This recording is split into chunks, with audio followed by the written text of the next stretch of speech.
Kaj sam počeo? Pjevao sam pjesmu o Final Solutionu. Evo, kliknut ću, evo, taj prvi video, svejedno je sad koji. Samo časak da vidim. Ko ne zna, evo, Development of the Final Solution. Nek si pogleda. Now the final solution can be applied.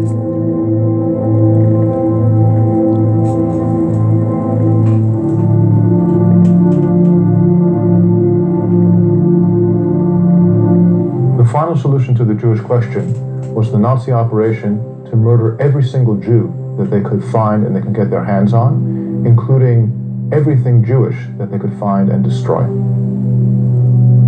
Historians to this day are not sure of an exact date when Hitler and the Nazi regime decided to embark on the final solution.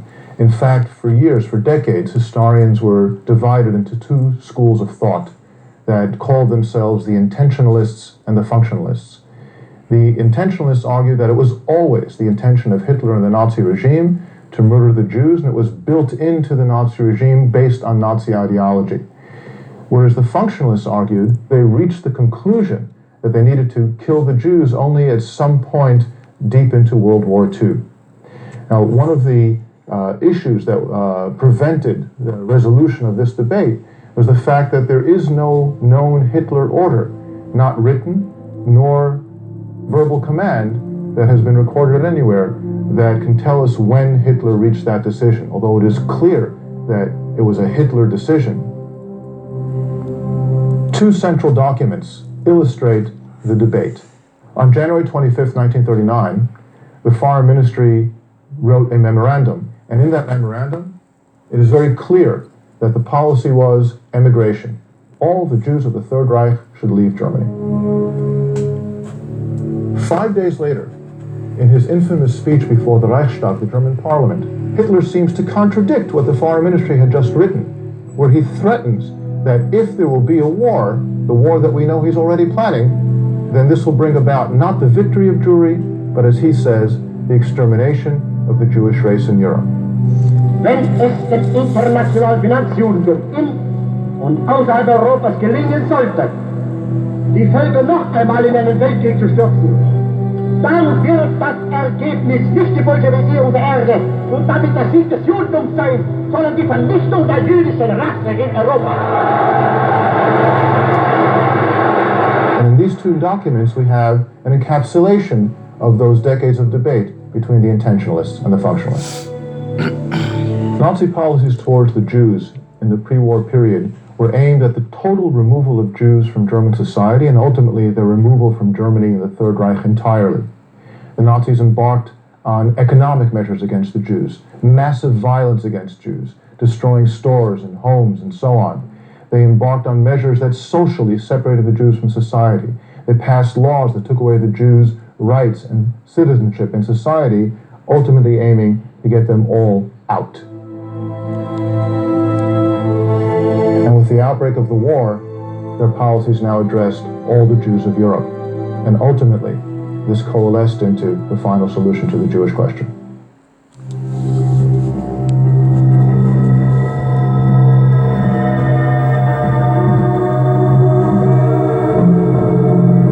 With the German invasion of Poland on September the 1st of 1939, we see clear evidence that Nazi Germany was now potentially genocidal. They immediately embarked on the murder of tens of thousands of people inside of Poland, among them many thousands of Jews. They embarked on separating the Jews from Polish society in the most radical way. Mass arrests, separation physically, taking away all of their economic potential, rounding them up for forced labor, massive relocations of populations on the scales of hundreds of thousands of people. And the Nazis began to concentrate Jews in many places into ghettos as stepping stones towards another policy. And they were looking for some sort of territorial solution to the Jewish question. Where could they send these millions of Jews now under their rule? They considered a reservation in the area of Lublin. They considered sending all the Jews to the island of Madagascar. Madagascar, where at that time 25,000 people were living, and that was the infrastructure, and they were going to send millions. The consequences were clear.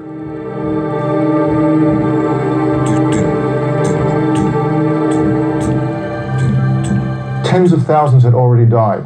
Many more would die. But this was not yet the final solution to the Jewish question.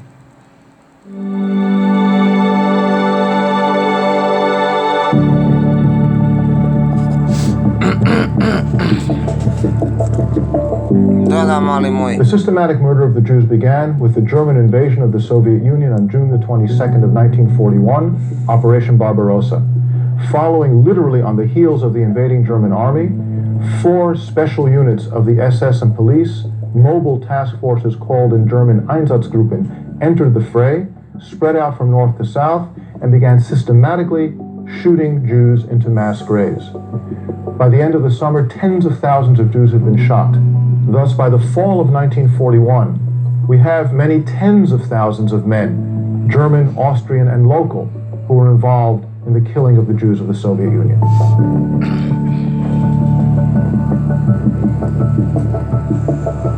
We find during the course of 1941 that an atmosphere of murder, a genocidal atmosphere, had developed in Germany, both at the center of policymaking in Berlin and among the men who were actually carrying out the murder in the Soviet Union.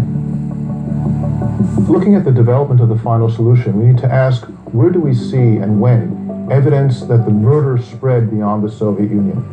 And we find several tracks. First of all, allies of Germany, Romania and Croatia. Romania, for example, by the end of the murder operation had murdered on its own between 300,000 and 400,000 Jews, both Romanian Jews and Jews in Ukraine. And in the brutality that even the murderers of Einsatzgruppe D complained to Berlin about the Romanians' bloodthirsty murder.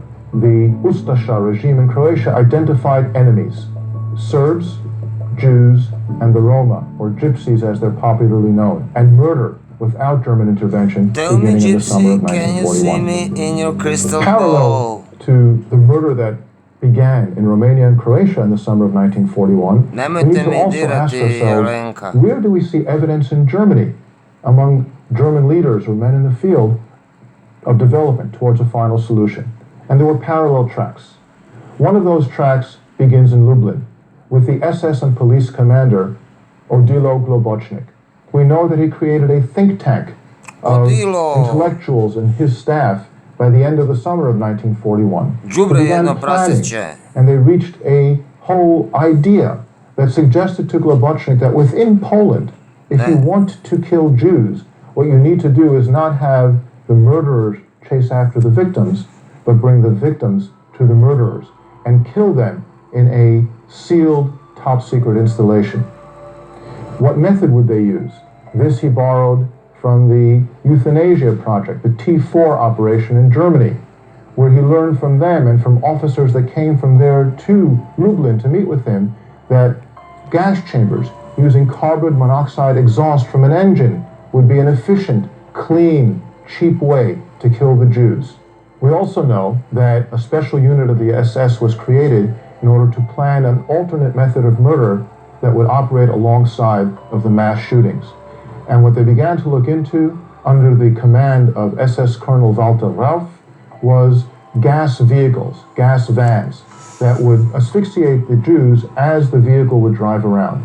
We know that on September the 3rd of 1941, the first experimental gassing at Auschwitz took place, where several hundred Soviet prisoners of war were murdered using Zyklon B gas, which became the method of murder at Auschwitz. We also know that within Germany, discussions began to deport the Jews of the Third Reich from Germany and Austria to the East. The East meant the Soviet Union, although the first group that was sent out in October of 1941 was actually sent to the ghetto in Lodz, and the rest were sent towards Riga and Minsk and other places in the Soviet Union.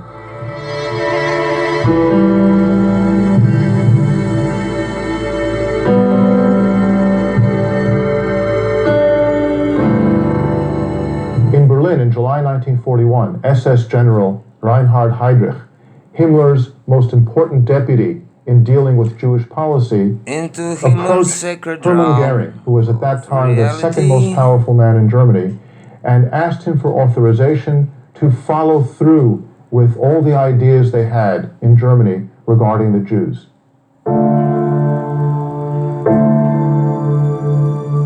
On January 20th, 1942, Reinhard Heydrich convened a meeting of government officials and SS and police officials in Wannsee, a suburb of Berlin, to discuss the coordination of the final solution. This meeting followed months of research, the approval, first by Goering and then by Hitler, of the feasibility study that Heydrich and his men had prepared, and the beginning of the construction of the death camps of Belzec and Chelmno that had begun around November the 1st of 1941. Following Wannsee, more camps were constructed, such as Sobibor and Treblinka. Deportations began to Chelmno in December 1941. Deportations began to the other camps in March of 1942.